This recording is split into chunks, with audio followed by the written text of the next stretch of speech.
Kevin Prendergast, Director of Wealth Management at the Retirement Network, Leland Smith. I'm recording this video on Tuesday, January 2nd. We're going to review the November 2023 minimum present value segment rates as published by the IRS last month. Recording this video a bit later than normal due to the holidays, as well as the fact that many folks who have a preference for the pension lump sum, so not the monthly annuity, but the lump sum, are impacted by these rates.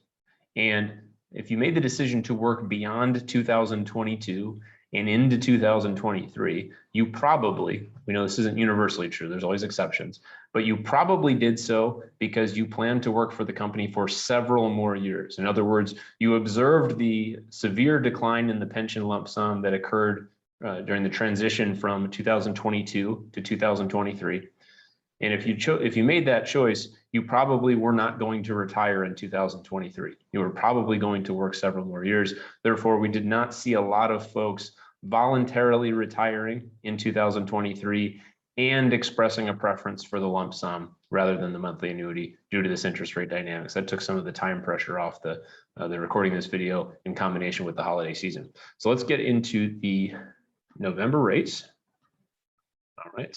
And as always, if you have questions after watching this video, reply to the email containing this video. We do monitor that inbox, or visit our website, theretirementnetwork.com. Click the Get Your Free Assessment button. There's an online scheduling tool from there. All right, so let's look at the November rates. We'll first compare them to the November of 2022 rates. And when viewed through that lens, it doesn't look very good. We know the November of 2022 rates being in the 5s across the board was elevated. If we go all the way back to November of 21, significantly higher than November of 21, right? So elevated rates in November of 2022.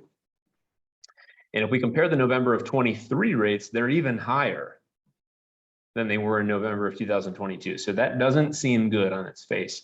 However, if we compare the November of 2023 rates to the October of 2023 rates, we can see that rates seem to have peaked in October of 2023, and then in November of 2023 started to trend back down.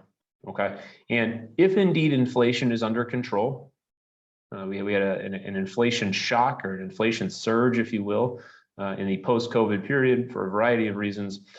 If indeed that inflation shock is over, if we've seen the worst of it, if the rate at which prices are increasing will slow. It doesn't mean prices will go back down to where they were pre-COVID, but as long as the rate of increase year over year has slowed, then we should see these rates follow suit. Therefore, if you intend to remain with the company for a few more years, if you're a few years away from being eligible to claim your pension lump sum, this is good news. Hopefully rates will trend back downward over the course of this year, over the course of 2025, 2026, to a more normal level, which we might consider to be kind of in the 2 to 4% range, shall we say, as opposed to in the 5s and 6s, as we saw over the course of 2023. So hopefully that's the case. We'll keep you updated each month, but it is the November of 2023 rates that will generally be used if you claim your pension in 2024. Again, many of you might plan to stay with the company beyond 2024, in which case you're just monitoring these rates.